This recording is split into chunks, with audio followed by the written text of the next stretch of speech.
a initié un rassemblement avec Patrick Martin et Pierre Brageux il y a quelques semaines.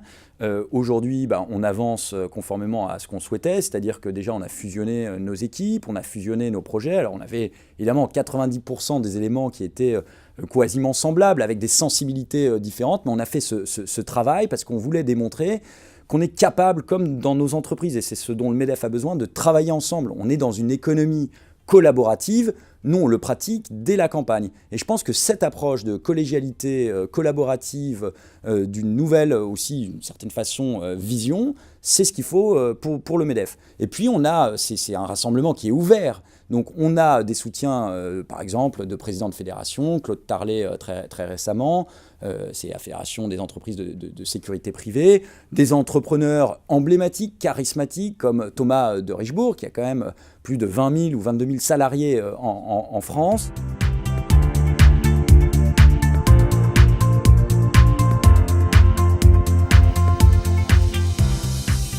Alors il y a un certain nombre de défis. Le premier d'entre eux, c'est celui de l'attractivité et de l'image. On a besoin d'avoir un MEDEF influent qui attire des entreprises, notamment celles de la nouvelle économie, les jeunes entrepreneurs. Et derrière la question de l'attractivité, il y a la question de la légitimité de notre organisation et puis de sa pérennité. Nous, on s'est donné un objectif très concret de doubler le nombre d'adhérents en 5 ans, ce qui va nécessiter évidemment de modifier profondément les outils du MEDEF, et ce qui nous oblige aussi à avoir des résultats. On est des chefs d'entreprise, on est pragmatiques, on veut à la tête du MEDEF également avoir des résultats tangibles, des indicateurs de performance. Mais il y a d'autres défis très importants pour le MEDEF qui est à une croisée des chemins aujourd'hui.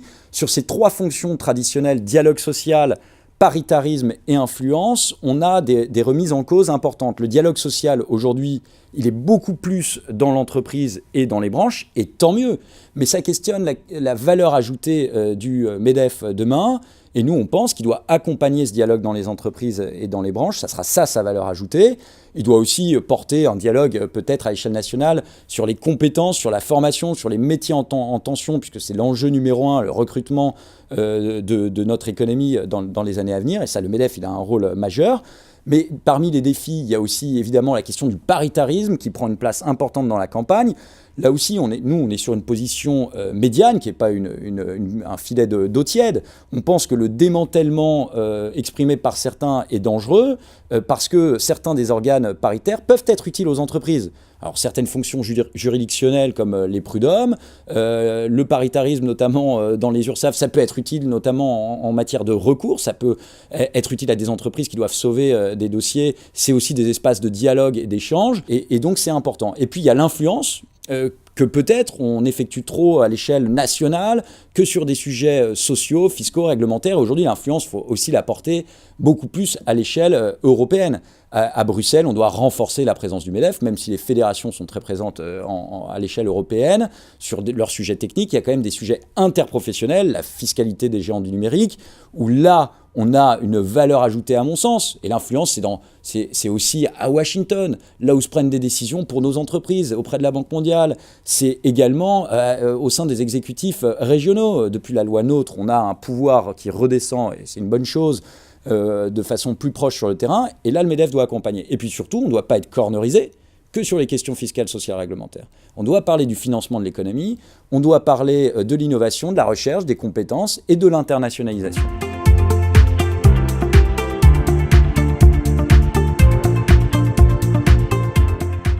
Le MEDEF, il peut gagner en influence s'il devient un espace où on fait beaucoup plus de prospective. Donc on réfléchit au message qu'on veut transmettre, aux prises de position qu'on peut avoir. Je prends des sujets concrets. La robotisation, l'automatisation. On pense que c'est une opportunité. Ça élimine la robotisation, par exemple, de la pénibilité, dans certains cas. La robotisation, ça peut prévenir certaines délocalisations qui étaient liées au coût du travail, parce que ça peut peut-être faire diminuer la portion de coût du travail dans la production d'un bien ou d'un service.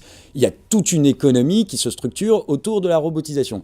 Donc c'est une chance, c'est peut-être des gains de productivité pour les entreprises, c'est une façon d'avoir après plus de marge pour investir, pour innover. Donc robotisation, les pays où il y a le plus de robots, c'est là où il y a le taux de chômage le plus faible. Mais robotisation, c'est une chance si on a les compétences en face, si on arrive à former de façon continue au fil d'une carrière des personnes qui sont en situation d'emploi. Donc là, on doit avoir une parole forte. Transition climatique, même chose. Économie de la donnée, même chose, on a basculé dans une économie de la donnée. Moi, je veux savoir ce que fondamentalement le MEDEF porte comme message. La donnée, c'est le pétrole brut de notre siècle. L'intelligence artificielle, c'est le processus de raffinage de cette donnée. Et on a autour de ça les chaînes de confiance décentralisées qui se structurent. On a des questions de propriété des données, de monétisation des données. Donc là, il faut qu'on ait une parole forte à l'échelle nationale et aussi, encore une fois, à l'échelle européenne pour éviter notamment les surtranspositions. Et puis parce qu'il y a qui sont réalisées par la France, et puis parce que la source de ces réglementations se situe à l'échelle européenne. Donc c'est la réflexion prospective, et puis après c'est la communication. Il faut qu'on crée notre propre média, il faut qu'on éditorialise la communication.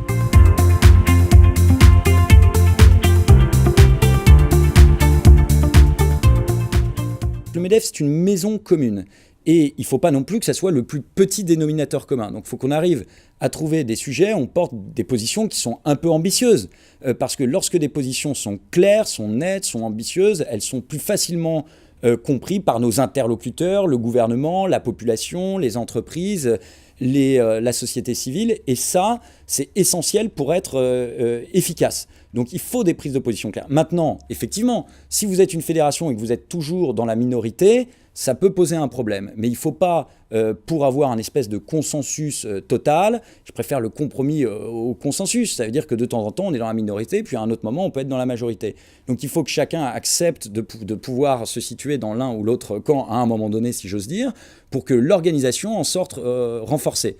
On a des différences, mais pas forcément des divergences. Et le MEDEF ne doit pas être un lieu de confrontation, mais de convergence. Et on doit être médiateur, on doit être facilitateur.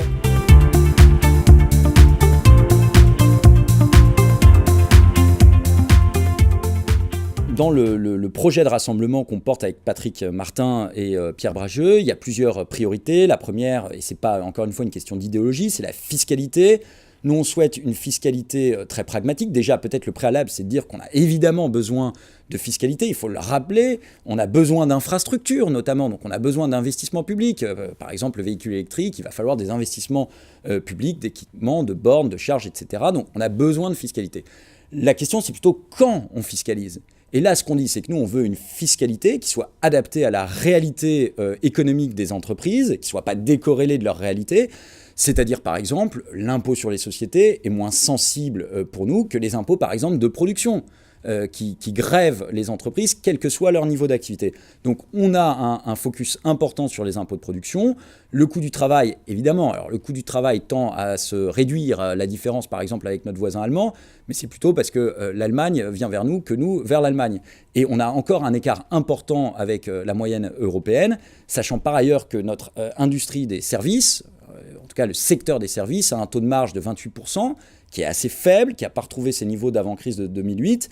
Et donc là, on a peut-être quelque chose, un sujet, avec le coût du travail, avec la question des contrats courts qui va arriver, où là, il faut que le MEDEF ait une position de proposition. Alors là, évidemment, c'est les branches qui vont traiter cette question, mais on doit en appui avoir notre rôle de réflexion, d'idées, de boîte à idées, et on doit le faire au profit. Donc il y a la fiscalité des branches. Et donc on a la fiscalité, on a les compétences, gros sujet pour notre économie dans les années à venir.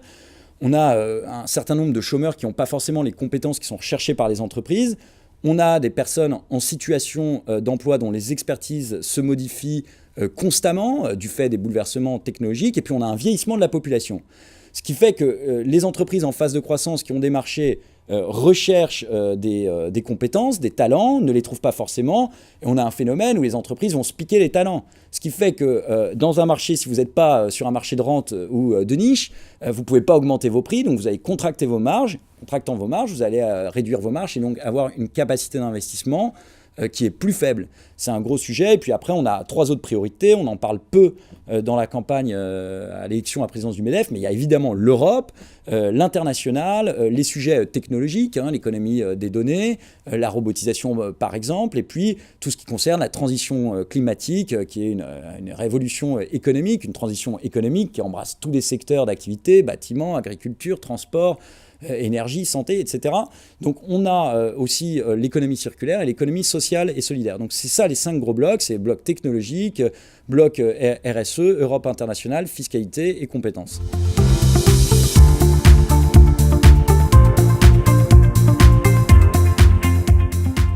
Mais là, il y a beaucoup de sujets. Il y a par exemple le sujet du prêt inter-entreprise, c'est un levier énorme. Le crédit inter-entreprise, c'est un levier énorme du financement de notre économie.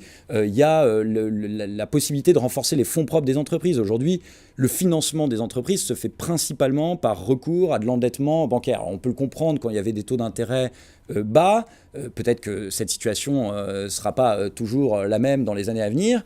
Et on a aussi un besoin d'avoir des entreprises qui ont des fonds propres solides. Il faut développer évidemment le capital investissement dans les entreprises. Il faut développer les systèmes alternatifs de financement. Puis il y a aussi des axes à creuser comme l'émission d'obligations vertes, qui est un axe assez structurant puisqu'on sait que les capitaux internationaux privés et publics vont se flécher beaucoup plus massivement vers les économies décarbonées.